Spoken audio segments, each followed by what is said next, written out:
నరసింహారావు గారు, వర్మ గారు, వీరభద్రం గారు, శివాజీ గారు, కృష్ణ గారి పేరు చెప్పాను, భానువత్ కృష్ణ గారు, పేరు పేరున అందరికీ, వారితో పాటు విచ్చేసిన మీ అందరికీ, మా సోదరులందరికీ కూడా హృదయపూర్వకంగా నమస్కారాలు. హృదయపూర్వకంగా మీ అందరికీ స్వాగతం, సుస్వాగతం.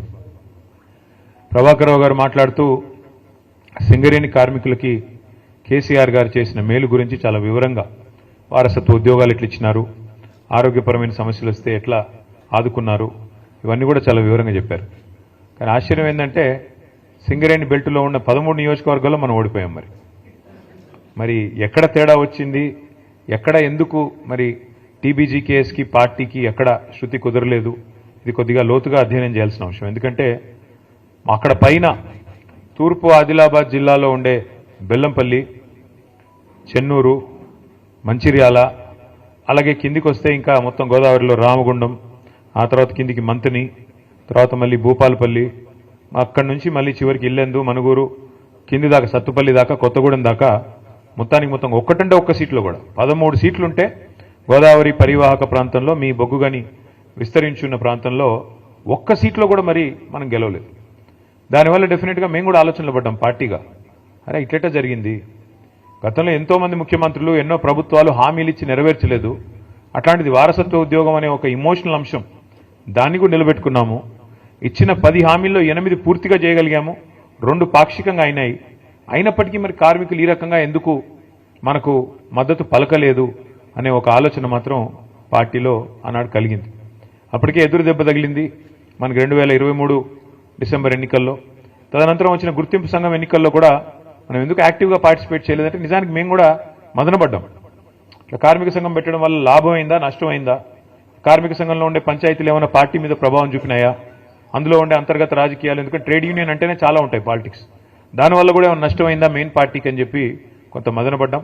అందుకే మరి జరిగిన గుర్తింపు సంఘం ఎన్నికల్లో ఆ తర్వాత నిజానికి అంత క్రియాశీలంగా పార్టీ పనిచేయలేదు. అయినప్పటికీ మనుగురులో నేను మిమ్మల్ని అభినందిస్తా ఉన్నా, 24 ఓట్లతో మాత్రమే మీరు ఓడిపోయారు తప్ప నిజానికి మీరు ఓడిపోలేదు. పార్టీ ఆనాడు పూర్తిగా మద్దతు పలకపోయినా, క్రియాశీలంగా లేకపోయినా, మీ అంతటా మీరుగా కేసీఆర్ గారి మీద ప్రేమతో, తెలంగాణ బొగ్గుగని కార్మిక సంఘం మీద ప్రేమతో అద్భుతంగా పనిచేసి విజయ పంచులని ముద్దాడినందుకు మనుగూరులో ముఖ్యంగా మీ అందరిని నేను అభినందిస్తా ఉన్నాను. అయితే ఈ రోజున్న పరిస్థితి సరిగ్గా 21 నెలలు, మరి దాదాపు ఇంకో 2 రోజులు అయితే ఇంకో 7వ తారీఖు వచ్చిందంటే ఈ ప్రభుత్వం వచ్చి 21 నెలలు దాటి 22 నెలల్లోకి అడుగు పెడుతుంది. ఏం జరిగింది అని ఒకసారి ఆలోచించుకుంటే 21-22 నెలల్లో తెలంగాణలో ఒకటి మాత్రం స్పష్టంగా కనబడతా ఉన్నది. మీరు ఇవాళ ఏ మనిషినైనా అడగండి, తెలంగాణలో ఫలానా వర్గం అని కానీ, ఫలానా కులం అని కానీ, ఫలానా మతం అని కానీ లేదు, ఫలానా వృత్తి అని కూడా లేదు. ఏ ఒక్కరిని మీరు తట్టి అడిగినా ఎట్లా ఉంది ప్రభుత్వం అని అడిగితే అందరూ స్ట్రెయిట్గా ఒక్కటే మాట చెప్తున్నారు, అప్పుడే బాగుంది, ఆనాడు కేసీఆర్ గారు ఉన్నప్పుడే బాగుండేది, ఈ ప్రభుత్వం వచ్చినాక అంత అగమ్యగోచరంగా ఉంది అనే మాట ఇవాళ ప్రతి ఒక్క మనిషి నుండి కూడా వినబడతా ఉంది. ముఖ్యంగా నేను గమనిస్తా ఉన్నది రైతుల్లో. ఇప్పుడే నేను కాంతారావు గారిని అడుగుతా ఉన్నా, అన్న మరి కొత్తగూడెం జిల్లాలో యూరియా సమస్య ఎట్లా ఉంది, యూరియా ఉందా, సమస్య లేదా అంటే భయంకరంగా ఉందన్న, యూరియా సమస్య కాదు, సంక్షోభం, అది ఆ స్థాయిలో భయంకరంగా ఉంది, రాష్ట్ర వ్యాప్తంగా ఉన్నట్టే మా దగ్గర కూడా తీవ్రంగా రాత్రికే వచ్చి లైన్లు కడుతున్నారు, ఉదయం 3 గంటలకు వస్తున్నారు, చివరి కొంతమంది అక్కడనే పడుకుంటున్నారు, ఆ పరిస్థితి వచ్చింది. ఎన్నికలకు ముందేమో హామీల జాతర, ఎన్నికల తర్వాత ఏమో చెప్పుల జాతర అన్నట్టుగా ఇవాళ ఏ పిఎస్సిఎస్ కేంద్రం దగ్గర పోయినా, ఏ సొసైటీ కేంద్రం కాడికి పోయినా చెప్పులు వరుసలో భయంకరం కనబడతా ఉన్నాయి. కానీ ఒక్క మాటకు మాత్రం మనం ఒప్పుకోవాలని చెప్తున్నాడు ఇప్పుడే కాంతారావు గారు. ఏంది అదంటే, అన్నాడు రేవంత్ రెడ్డి గారు నిజాయితీగా ముందే చెప్పాడన్నా, ఆనాటి రోజులు తిరిగి తెస్తానన్నాడు, నిజంగానే తెచ్చాడు. ఆనాడు కాంగ్రెస్ పాలనలో ఏ రోజులైతే ఉండేదో ఆ రోజులు మళ్ళీ తెచ్చాడు. మళ్ళీ కరెంట్ సరిగ్గా రావట్లేదు, మళ్ళీ మోటార్లు కాలిపోతున్నాయి, మళ్ళీ ట్రాన్స్ఫార్మర్లు వెళ్ళిపోతా ఉన్నాయి, మళ్ళీ రైతులు చెప్పుల జాతర పెట్టి పరిస్థితి వచ్చింది. వాస్తవంగా చెప్పాలంటే ఆయన నిజాయితీ గల మోసగాడన్నా రేవంత్ రెడ్డి గారు, నిజాయితీగా మోసం చేశాడు, చెప్పి మరీ చేశాడు. ప్రజలు ఆయన చెప్పాడు, ఎలక్షన్లకు ముందే చెప్పాడు, ఆయన కొత్తగా ఈరోజు చెప్తలేడు. రేవంత్ రెడ్డి గారు నిజాయితీగానే మోసం చేసిండు. ఆయన అన్నాడు, ప్రజలు మా చేతుల్లో మోసపోవాలనే కోరుకుంటారు. మీరు చూసే ఉంటారు ఆ వీడియో. మరి వాళ్ళు మోసం చేయాలంటే వాళ్ళకి మాట ఇవ్వాలి, మోసం చేయాలి, అదే మేము నేర్చుకున్నామని చెప్పాడు, చేశాడు. నిజానికి మనం ఆనాడు కొంత ఓవర్ కాన్ఫిడెంట్గా కూడా పోయాం. కేసీఆర్ గారు ఆయన ప్రభుత్వం చేసిన పని 10 ఏళ్ల పాటు బహుశా భారతదేశంలో 78 సంవత్సరాల్లో ఎక్కడా కూడా ఏ ప్రభుత్వం కూడా అంత తీవ్ర స్థాయిలో 10 ఏళ్లలో ఇంత అద్భుతమైన ఫలితాలు సాధించలేదు. మీకు మచ్చుకు మూడు చెప్తాను నేను. ఒకటి, మన రాష్ట్రం రాకముందు గోదావరిలో కృష్ణలో మన నీటికి సంబంధించి పెద్ద ఎత్తున పోరాటాలు జరిగినా ఎన్నడూ ప్రాజెక్టుల నిర్మాణం జరగలేదు. మన బీళ్ళకి గోదావరి నీళ్ళు రాలేదు, కృష్ణా నీళ్ళు రాలేదు. అదే కేసీఆర్ ప్రభుత్వం వచ్చిన తర్వాత ఏం జరిగిందో నాకంటే బాగా మీకే తెలుసు. 2014కి పూర్వం తెలంగాణ రాష్ట్రం, తెలంగాణ ప్రాంతం, ఆనాడు రాష్ట్రంగా లేదు కాబట్టి ప్రాంతం, భారతదేశంలో మన ర్యాంకు 2014లో 14వ ర్యాంకు. ఏది? వ్యవసాయ ఉత్పత్తుల్లో, వ్యవసాయ దిగుబడుల్లో, వ్యవసాయ ఉత్పత్తుల్లో, ముఖ్యంగా మన కాడ పండే వరిలో ఆనాడు మన ర్యాంకు 14. భారతదేశంలో 28 రాష్ట్రాలుంటే మనం సగంలో ఎక్కడో ఉన్నాం. అదే కేసీఆర్ గారి నాయకత్వంలో ఒకవైపు గోదావరిలో, మరొక వైపు కృష్ణానదిలో ప్రతి నీటి బొట్టును ఒడిసిపట్టి మీ ఖమ్మం జిల్లాలో సీతారాం అయితేనేమి, అట్లాగే మొత్తం ఉత్తర తెలంగాణలో గోదావరి నది మీద కాళేశ్వరం ప్రాజెక్ట్ అయితేనేమి, దక్షిణ తెలంగాణలో మరి పాలమూరు రంగారెడ్డి ఎత్తిపోతల పథకం అయితేనేమి, ఇట్లా ఒక్కొక్క నీటి బొట్టును ఒడిసిపట్టి మరి ఎట్లా మన బిల్లకు మళ్లించాలని ఒక తపనతో చేసిన పని వల్ల మనం 14వ స్థానం నుంచి నంబర్ 1 స్థానానికి 2022వ సంవత్సరంలో చేరుకున్నాం. ఇది సామాన్యమైన ఫీట్ కాదు. ఏదో డైలాగులతోనో ఊకదంపుడు ఉపన్యాసాలతోనో అయిపోయే పని కాదు. మీకు అర్థం కావడానికి చెప్తా ఉన్నా. తెలంగాణలో జరిగిన ఎఫర్ట్ ఏంటి అంటే కేసీఆర్ నాయకత్వంలో తెలంగాణ భూభాగం కనుక మీరు ఒకసారి అధ్యయనం చేస్తే ఎట్లా ఉంటుందంటే, ఎందుకంటే మీరంతా ఆలోచన పరులు, 10 మందికి చెప్పగలిగిన శక్తి ఉన్న వాళ్ళు, ముఖ్యంగా కార్మిక సంఘాల్లో విస్తృతంగా పనిచేసేవాళ్ళు కాబట్టి మీకు ధారణా శక్తి కూడా ఎక్కువ ఉంటుంది. అందుకే నేను చెప్పే ప్రయత్నం చేస్తా ఉన్నాను. తెలంగాణ భూభాగం ఎట్లా ఉంటుంది అంటే మనకు సామాన్యుడి భాషలో అర్థం కావాలి అంటే ఇట్లా ఒక గుడిసె తరహాలో ఉంటుంది తెలంగాణ భూభాగం. ఒక గుడిసెలాగా ఈ షేప్లో ఉంటుంది. ఒక వరుస నుంచి గోదావరి, ఒక వరుస నుంచి కృష్ణ రెండు పారుతూ ఉంటాయి. గోదావరి మనకు సముద్ర మట్టానికి దాదాపు ఒక దగ్గర 80, ఒక దగ్గర 90, ఒక దగ్గర 100, ఒక దగ్గర 120 ఆ స్థాయిలో ఆ మీటర్లలో ప్రవహిస్తుంది. ఇంకోవైపు కృష్ణ కూడా 110, 120, 130, 140 ఆ స్థాయిలో ప్రవహిస్తుంది. ఇప్పుడు మనం ఎక్కడైతే కూర్చోన్నామో గజ్వేల్, ఇది దాదాపు 600 మీటర్ల పైన ఉంటుంది. ఈ ప్లేస్ 600 మీటర్లు. పక్కనే మీరు వచ్చినప్పుడు కొండపోచమ్మ సాగర్ అనే రిజర్వాయర్ చూసింటారు. అది 618 మీటర్ల మీద ఉంటుంది ఆ రిజర్వాయర్. అట్లాగే హైదరాబాద్ మహానగరం 535 మీటర్ల మీద ఉంటుంది. కిందికి పోతే మిడ్ మానేర్ అనేది 350 మీటర్ల మీద ఉంటుంది. ఎందుకు చెప్తా ఉన్నా ఇదంతా అంటే, ఇప్పుడు మీ అందరికీ వ్యవసాయం పట్ల కనుక అభిరుచి ఉన్నా, వ్యవసాయం పట్ల కనీసం అవగాహన ఉన్నా మీకు తెలుసు. ఒక రైతు తన పొలంలో బోర్వెల్ వేస్తే బోరుకు మరి గ్రౌండ్ వాటర్ లాగాల, భూమి అడుగులో ఉన్న నీళ్ళని పైకి లాగాలి అంటే బోరింగ్ వేసి, పైపింగ్ వేసి, కేసింగ్ వేసి మొత్తానికి మోటార్ పెట్టి నీళ్లు గుంజాల. 3 HP మోటారో, 5 HP మోటారో, ఇంకా పెద్ద మోటారో పెట్టి మొత్తానికి నీళ్లు లాగుతాం పైకి. అట్లాగే కేసీఆర్ గారు చేసిన ప్రయత్నం ఏంటి అంటే, తెలంగాణలో గోదావరిలో సమృద్ధిగా నీళ్ళు ఎక్కడ దొరుకుతాయి అధ్యయనం చేసి మేడిగడ్డ అనే ప్రాంతంలో కాళేశ్వరం దగ్గర అక్కడైతే 365 రోజులు నీళ్లు ఉంటాయి. తెలంగాణలో కరువు వచ్చినా ఇంకేం వచ్చినా అక్కడ మాత్రం నీళ్లు ఎప్పటికీ ఉంటాయనే ఆలోచనతో మేడిగడ్డ నుంచి అక్కడ 80 మీటర్లు గోదావరి ప్రవాహం, ఇక్కడ మనం కూర్చున్న కాడ 600 మీటర్లు, అక్కడి నుంచి నీళ్లు ఒడిసి పట్టి రోజుకి ఎన్ని నీళ్లు తెలుసా? మీరు హైదరాబాద్ చూసే ఉంటారు కదా అందరూ, ట్యాంక్ బండ్ చూసినారా? హుస్సేన్ సాగర్ ఉంది కదా, Hussain Sagar 1 TMC, Hussain Sagar capacity 1 TMC మొత్తం ఫుల్గా ఉంటాయి. ఈరోజు కేసీఆర్ గారు చేసిన కాళేశ్వరం ప్రాజెక్టు వల్ల జరిగింది ఏమంటే, మేడిగడ్డ దగ్గర 80 మీటర్ల స్థాయి నుంచి 618 మీటర్లున్న కొండపోచమ్మ కాడికి రోజుకు 2 హుస్సేన్ సాగర్లు, ఒకటి కాదు 2 TMCల నీళ్ళని తీసుకొచ్చే అద్భుతమైన ప్రాజెక్టు కాళేశ్వరం ప్రాజెక్టు. ఒక రైతు బావిలో మన పొలంలో బోర్వెల్ వేస్తే ఎట్లయితే నీళ్లు పైకి లాగుతామో మోటార్ పెట్టి, అట్లాగే మరి రోజుకు 2 హుస్సేన్ సాగర్లో బట్టి నీళ్లు పైకి తోడాలంటే ఒక బకెటేసి లాగలేం కదా. పెద్ద బాహుబలి మోటార్లు పెట్టి 140 మెగావాట్ల మోటార్ ఒక్కొక్కటి, అట్లాంటి 21 పంప్ హౌజ్లు, 19 సబ్స్టేషన్లు ఉన్నాయి కాళేశ్వరం సిస్టంలో. దానివల్ల అక్కడ గోదావరి 80 మీటర్ల నుంచి తీసుకొని ఒక్కొక్క స్టేజ్ ఎక్కిస్తూ మధ్యలో 300 మీటర్ల కాడికి మిడ్మానేర్ తెచ్చి అక్కడి నుంచి పైకి తెచ్చి అట్లా 15 రిజర్వాయర్లు, అట్లా 19 పంప్ హౌజ్లు, 21 సబ్స్టేషన్లు, 100 కిలోమీటర్ల గ్రావిటీ మన సొరంగ మార్గాలు, 1000 కిలోమీటర్ల గ్రావిటీ ఛానల్స్, ఇవన్నిటి సమాహారం కాళేశ్వరం. 3 బ్యారేజీలు, ఇవన్నిటి సమాహారం కాళేశ్వరం. అట్లాంటి ప్రాజెక్టు కాళేశ్వరం ప్రపంచంలోనే అతి పెద్ద లిఫ్ట్ ఇరిగేషన్ ప్రాజెక్ట్ ఎక్కడ? ప్రపంచంలో, భారతదేశంలో కాదు. ఎక్కడ ఉంది అంటే మన తెలంగాణలో ఉంది. దాని పేరు కాళేశ్వరం. ఇవాళ కేసీఆర్ గారు చేసిన బృహత్ ప్రయత్నం వల్ల, భగీరథ సంకల్పం వల్ల, మరి అప్పుడెప్పుడో శివుడు గంగను భూమి నుంచి దివికి దింపారంటారు, ఇది ఆకాశం నుంచి కిందికి తీసుకొచ్చారంటారు. కానీ కేసీఆర్ గారు చేసింది ఏం తెలుసా? కింది నుంచి మీదికి తీసుకొచ్చి ఇవాళ 80 మీటర్ల నుంచి 618 మీటర్లకు తెచ్చితే దానివల్ల ఏం జరిగింది? ఒక రైతుల పొలాలకు నీళ్లు మాత్రమే కాదు, మార్గ మధ్యంలో ఉండే అన్ని గ్రామాలు, అన్ని పట్టణాలకి మంచినీళ్లు. అట్లాగే ఇప్పుడే నేను మీకు చెప్పాను, హైదరాబాద్ మహానగరం 535 మీటర్ల మీద ఉంటుంది. ఇప్పుడు మనం కూర్చున్న ప్రాంతం కొండపోచమ్మ సాగర్ 15 టీఎంసీల సామర్థ్యం, అంటే 15 హుసేన్ సాగర్ల సామర్థ్యం. కొద్దిగా కిందికి పోతే మల్లన్న సాగర్ 50 టీఎంసీల సామర్థ్యం, అంటే 50 హుసేన్ సాగర్లతో సమానం. ఈ రెండు కూడా హైదరాబాద్ నెత్తి మీద కుండబెట్టినట్టే. ఈ రెండు శాశ్వతంగా హైదరాబాద్ అనే మహానగరానికి ఇవాళ 1 కోటి జనాభా ఉన్నారు, రేపు 3 కోట్లైనా ఇబ్బంది లేకుండా రాబోయే 50 సంవత్సరాలు హైదరాబాద్ మహానగరం యొక్క తాగునీటి గురించి కూడా ఆలోచించిన ఒక దార్శనికుడు, విజనరీ లీడరు మన నాయకుడు కేసీఆర్ గారు. తాగునీరు, సాగునీరు, మార్గమధ్యంలో ఉండే ఇండస్ట్రీలకు నీళ్లు, ఇన్ని రకాలుగా ఆలోచన చేసి ఆ గోదావరిలోని ప్రతి నీటి బొట్టును ఒడిసిపట్టి నీళ్లు తీసుకొస్తే ఇవాళ ఆ కేసీఆర్ గారి మీద సిబిఐ కేసు. మాట్లాడితే తెల్లారులేస్తే బీజేపీ, కాంగ్రెస్ కత్తులు దూస్తారు. రాహుల్ గాంధీ గారు ఏమంటారు? సిబిఐ అనేది మోడీ గారు జేబు సంస్థ అంటాడు. మరి ఇక్కడ రేవంత్ రెడ్డి గారు ఏమంటున్నారు?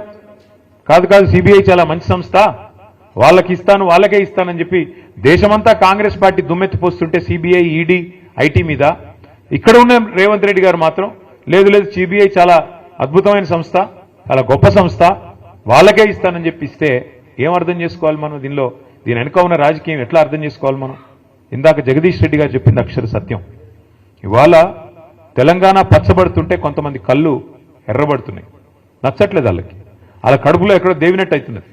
ఎందుకంటే తెలంగాణ బాగుపడుతుంటే, కేసీఆర్ గారి నాయకత్వాన్ని ప్రజలు ఆమోదిస్తుంటే, ప్రజలు అనుక్షణం గుర్తు చేసుకుంటుంటే వాళ్ళకి నచ్చట్లేదు. ఇక్కడ కార్మికులు బాగుండకూడదు, ఇక్కడ రైతులు బాగుండకూడదు, ఇక్కడ దరిద్రం తాండవిస్తేనే మన రాజకీయం సాగుతుంది అనే విధంగా ఇవాళ కాంగ్రెస్, బీజేపీ రాజకీయం చేసి ఇద్దరు కలిసి కేసీఆర్ గారి మీద ఏదో రకంగా కక్ష సాధింపు, ఏదో కేసు పెట్టి, ఏదో రకంగా బదనాం చేసి ప్రజల్లోకి పోయి ఏదో ఒకటి చేయాలా అని ఒక దుర్బుద్ధితో వ్యవహారం చేస్తూ ఉన్నారు. 21 నెలల్లో కాంగ్రెస్ ప్రభుత్వం సాధించింది ఏందయ్యా అంటే ఏమీ లేదు, ఉత్త శుష్కప్రియాలు, శూన్యహస్తాలు, డైలాగులు తప్ప తెల్లారు లేస్తే ఒక్క పని జరిగిందా? ఆ డైలాగులు కూడా ఎంత నికృష్టమైన డైలాగులు. ప్రపంచంలో ఎవరైనా సరే అప్పు లేని మనిషి ఉంటాడు ఎవడన్నా? ఉన్నారా ఇక్కడ ఎవరన్నా? ప్రభాకర్ గారు మీకు అప్పు ఉందా లేదా? అప్పు లేనివాడు ఎవడు ఉంటాడా? అందరికీ ఉంటుంది అప్పు. అప్పు లేకుండా పనులు అవుతాయా? అప్పున్నా, ఎన్ని తిప్పలున్నా, లోపల బనీనికి పొక్కలున్నా, పైకి వెళ్ళి మాత్రం మంచి అంగి వేసుకుంటామా లేదా? మంచి అంగి వేసుకొని, కడక్ అంగి వేసుకొని వస్తాం. ఎందుకు? మళ్ళీ ఎవడన్నా అప్పు ఇవ్వాలి కదా. దుకాణం నడవాలంటే తెల్లారి మరీ అప్పు పుట్టితేనే కదా నడిచేది, రొటేషన్ కదా, అట్లుంటుంది వ్యవహారం. కానీ మన ముఖ్యమంత్రి ఏమంటున్నాడు? అప్పే పుట్టట్లేదు అంటలేదు, ఘోరం. నా రాష్ట్రం మొత్తం సగనాకిపోయింది, నా రాష్ట్రం క్యాన్సర్ పేషెంటు, నా రాష్ట్రం ఎయిడ్స్ రోగి, ఎవడిస్తాడు మరి అప్పులు? చివరికి ఏమంటున్నాడు ముఖ్యమంత్రి గారు ఈరోజు? చాలా విచిత్రం.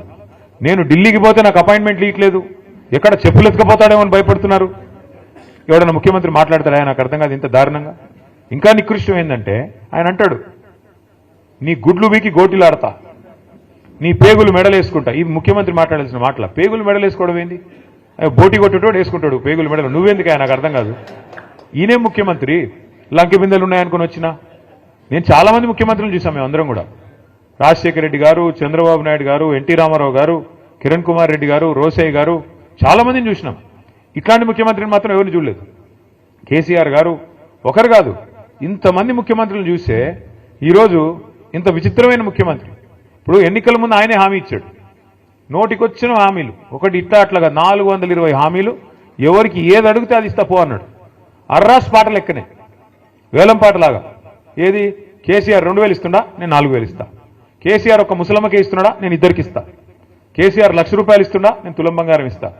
కేసీఆర్ 10,000 ఇస్తుండా, నేను 15,000 ఇస్తా. కేసీఆర్ ఇంత ఇస్తే నేను అంత ఇస్తా, అంత ఇస్తే ఇంత ఇస్తా.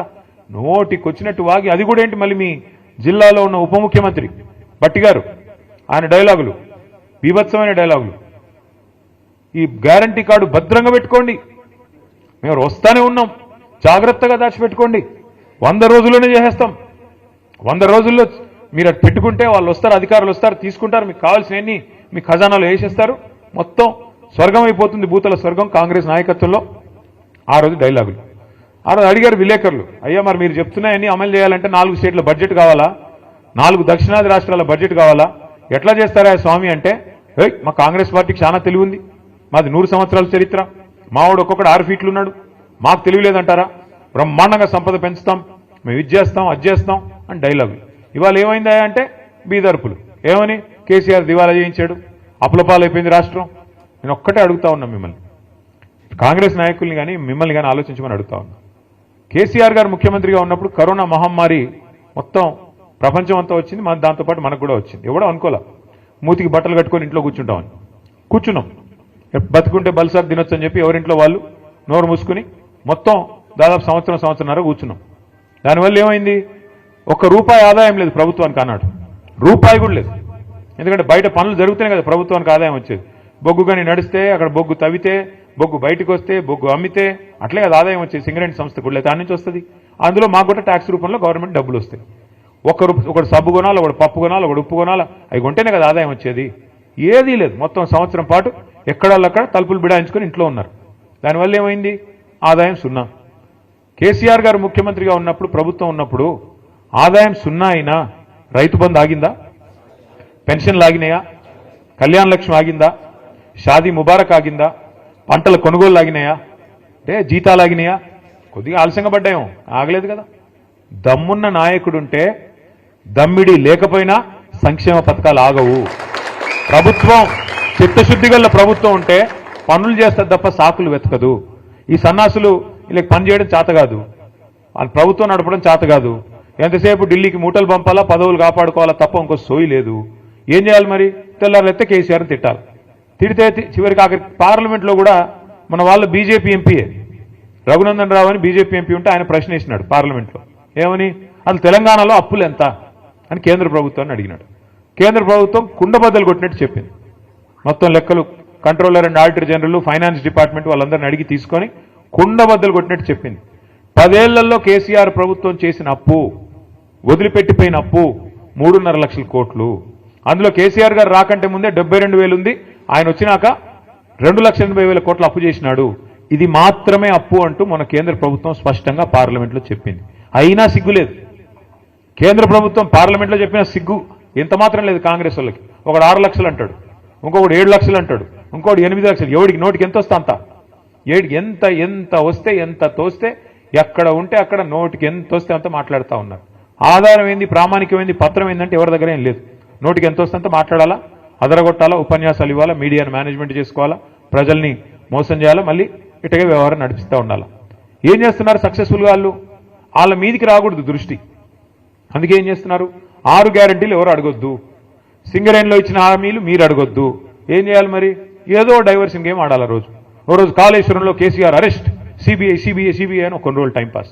ఫార్ములా ఈలో కేటీఆర్ అరెస్ట్, వేసుకోపోతున్నారు, ఇప్పుడు వేసుకోపోతున్నారు, ఇంకో గంటలు వేసుకోపోతారు. ఇక తర్వాత రెగ్యులేటరీ విద్యుత్ దానిలో అదే జగదీష్ రెడ్డి అరెస్ట్. ఈ టైపులో రోజొక్క సొల్లు పురాణం తప్ప 22 నెలల్లో 21 నెలల్లో ఒక్క పని ప్రజలకు పనికొచ్చేది జరిగిందా? ఎవరికన్నా? ఒక్క ఫ్రీ బస్సు ఏమనంటే ఫ్రీ బస్సు, అది ఎంత గొప్పగా ఉందో నాకంటే బాగా మీకే తెలుసు. ఎన్నడూ చూడని దృశ్యాలు చూస్తున్నాం ఫ్రీ బస్సుల్లో. ఏందది అసలు? ఆ దృశ్యాలు ఏంది, కొట్టుకోవడం ఏంది? ఎన్నడూ ఇంకా మనం అది విమానాల్లో కూడా ఉండవు. అట్లాంటి ఫ్రీ విమానం పెడితే కూడా అట్లాంటివి ఉండాలి, ఆ టైప్లో కొట్టుకుంటున్నారు. అంటే ఇలాంటివి తప్ప ఒక్కటంటే ఒక్కటి నిజంగా రాష్ట్రానికి దీర్ఘకాలికంగా, మధ్యకాలికంగా పనికొచ్చే ఒక్క పని కూడా 21-22 నెలల్లో జరగలేదు. ఇంకా భవిష్యత్తులో జరుగుతుందనే విశ్వాసం అయితే నాకైతే లేదు. ఎందుకంటే తెల్లారులేస్తే వీళ్ళకి డబ్బులే యావ తప్ప, ఢిల్లీకి మూటలు పంపి ఎట్లా కాపాడుకోవాలనే యావ తప్ప, ఎట్లా కేసీఆర్ గారిని మన పార్టీని బదనాం చేయాలా, ఎట్లా ఇబ్బంది పెట్టాలన్న ఆలోచన తప్ప ఒక్కటంటే ఒక్కటి పని చేసి ప్రజలకు ఇచ్చిన హామీ నెరవేర్చాలన్న సోయి మాత్రం లేదు, ఇంకా రాదు కూడా నాకు తెలిసైతే. నేను మిమ్మల్ని అందరినీ దయచేసి ప్రార్థించేది ఒకటే, మరి చాలా దూరం నుంచి 300-350 కిలోమీటర్ల దూరం నుంచి కూడా మీరందరూ వచ్చినారు, దానికి ధన్యవాదాలు. కానీ మిమ్మల్ని ప్రార్థిస్తా ఉన్నా, మొదటి నుండి ఉమ్మడి ఖమ్మం జిల్లాలో ఏంటో కానీ మనకు తెలియదు, 3 ఎలక్షన్లు కొట్లాడినాం మనం తెలంగాణ వచ్చినాక, 14లో, 18లో, 23లో. ప్రతిసారి మనకు ఒకటే సీట్ వస్తుంది. ఆ 1 అనే సంఖ్య దాటట్లేదు మనం ఎందుకో కానీ. అప్పుడు ఫస్ట్ టైం గెలిచినప్పుడు అప్పుడు ఏం గెలిచింది? కొత్తగూడెం మొదటిసారి, కొత్తగూడెం ఫస్ట్ టైం, తర్వాత ఖమ్మం, మళ్ళీ తర్వాత భద్రాచలం. ఈ 3 ఇంకా కొత్తగూడెం, ఖమ్మం, భద్రాచలం. నా రిక్వెస్ట్ మీ అందరితో, అంటే అటు కాదు, కాదు ఒకటే సరిపోదు మరి. ఈసారి మనుగురు ఇస్తాం అంటున్నాడు ఆయన. ఒక మనుగురు సరిపోదు స్వామి. 10 సీట్లు ఉన్నాయి ఉమ్మడి ఖమ్మం జిల్లాలో. ఇంకా చెప్తాను ఇంకా డీలిమిటేషన్ అయితే కొన్ని పెరుగుతాయి కావచ్చు. నేను మీ అందరితో ప్రార్థన, మీ అందరినీ రిక్వెస్ట్ చేసేది, మాకు కూడా ఏంటంటే 300 కిలోమీటర్ల దూరం కదా అని కొద్దిగా తక్కువ రాకపోక తక్కువ, ఈ దగ్గర ఉండే కాడ ఎక్కువ తిరుగుతాం, దూరం కాబట్టి అప్పుడప్పుడు మా అన్న పిలిస్తే చుట్టపు చూపుగా వచ్చేది పోయేది, లేకపోతే తక్కువ. కానీ మీరంతా చైతన్యవంతమైన ప్రాంతం. నేను ఎట్లాగో 10-11 తారీఖు వస్తున్నాను, భద్రాచలం తర్వాత కొత్తగూడెం నేను వస్తున్నాను. కానీ మీ అందరితో రిక్వెస్ట్ ఏంటంటే దయచేసి సింగరేణిలో ఉండే మేధావులు, ఆలోచన పరులు, విద్యావంతులు, మీ బాధ్యత కేవలం సంఘం కాడికే కాదు, మీ బాధ్యత కేవలం మీ టీబీజీ కేసుకో లేకపోతే మీ సంస్థ కాడికో కాదు. మీ బాధ్యత దయచేసి మీరు భుజాన వేసుకొని పార్టీని రేపటి రోజున ఇల్లందు కావచ్చు, పెనపాక కావచ్చు, కొత్తగూడెం కావచ్చు, ఎక్కడెక్కడైతే మీకు బలగం బంధుత్వాలు లేదా ఫ్రెండ్స్ ఉంటారో అన్ని చోట్ల కూడా దయచేసి మోటివేట్ చేయాల్సిన బాధ్యత, వీళ్ళు చేసిన మోసాన్ని చెప్పాల్సిన బాధ్యత, ముఖ్యంగా బీజేపీ రూపంలో కూడా మనకు వస్తున్న ముప్పు గురించి కూడా చెప్పాల్సిన బాధ్యత కూడా మన మీదనే ఉన్నది. మనం తప్పకుండా ఈ రాష్ట్రాన్ని కాపాడుకోవాల్సిన బాధ్యత మన మీదే ఉంది. ఎందుకంటే ఒక కేసీఆర్ గారికి తెలంగాణ మీద ఉండే ప్రేమ, ఒక కేసీఆర్ గారికి తెలంగాణ మీద ఉండే మమకారం ఎన్నటికైనా కాంగ్రెస్ కానీ అదేవిధంగా బీజేపీ కానీ ఉంటుందా ఒకసారి మీరు ఆలోచించాలని చెప్పి నేను కోరుతా ఉన్నా. ఎందుకంటే తెలంగాణ అనేది ఆయన చావు నోట్లో తలబెట్టి తెచ్చిన రాష్ట్రం. అన్ని రాష్ట్రాలకి ముఖ్యమంత్రులు ఉంటారు, నాయకులు ఉంటారు. కానీ ఇక్కడ రాష్ట్రాన్ని తెచ్చిన వ్యక్తే ముఖ్యమంత్రిగా నిన్నటిదాకా నడిపిన రాష్ట్రం మన రాష్ట్రం, మన ప్రత్యేకత అది. నా ప్రార్థన మీతో దయచేసి ఈసారి మాత్రం గట్టిగా పట్టుబట్టాలి. అది లోకల్ బాడీ ఎలక్షన్ అయితేనేమి, పంచాయతీ ఎలక్షన్ అయినా, గల్లీ ఎలక్షన్ అయినా లేదా ఢిల్లీ ఎలక్షన్ అయినా, ఏదైనా సరే ఈసారి మాత్రం ఎగరాల్సింది గులాబీ జెండానే. ఏదైనా సరే ఈసారి మాత్రం ఎగరాల్సింది మన కారు గుర్తే, మన నాయకుడు కేసీఆర్ గారి నాయకత్వంలో ముందుకు పోవాలి. దానికి మనం చిన్న ఇష్యూస్ ఉంటాయి, సంఘంలో ఉంటాయి, సంస్థలో ఉంటాయి, ఇంకోటి ఉంటాయి. వాటిని పక్కన పెట్టాలి. పొరపచ్చాలు లేకుండా మన నాయకుడు తిరిగి మళ్ళీ ముఖ్యమంత్రిగా తెలంగాణలో బాధ్యతలు చేపట్టాలనే లక్ష్యంతో తెలంగాణ ప్రజల కోసం, ఆయన కోసం కాదు, ఆయన ఆల్రెడీ 10 ఏళ్ళు చేశారు ముఖ్యమంత్రి, ఆయనకి ఏం కొత్త పదవి కాదు.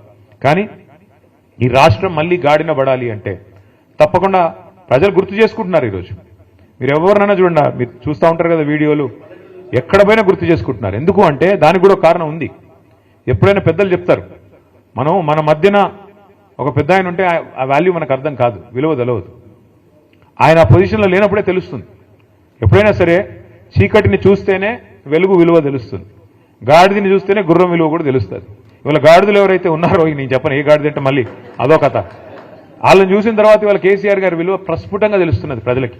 అయ్యో ఎంత తప్పు జరిగింది, అయ్యో ఎంత తప్పు. రైతులైతే నేను చూస్తా ఉన్నా, కొంతమంది వీడియోలు చూస్తా ఉన్నాను నేను, తమ చెప్పు తీసుకొని తాము కొట్టుకుంటున్నారు. మేము తప్పు చేశాము, కాంగ్రెస్ కోటేసి మోసపోయాము, రుణమాఫీ అంటే మోసపోయాము, రైతు బంధు పెంచుతామంటే వీళ్ళు ఏది చేయరు, వీళ్ళ వల్ల కాదు, ఇంకా ఉన్నదే పొడగొడుతున్నారు వీళ్ళని చెప్పి బాధపడతా ఉన్నారు.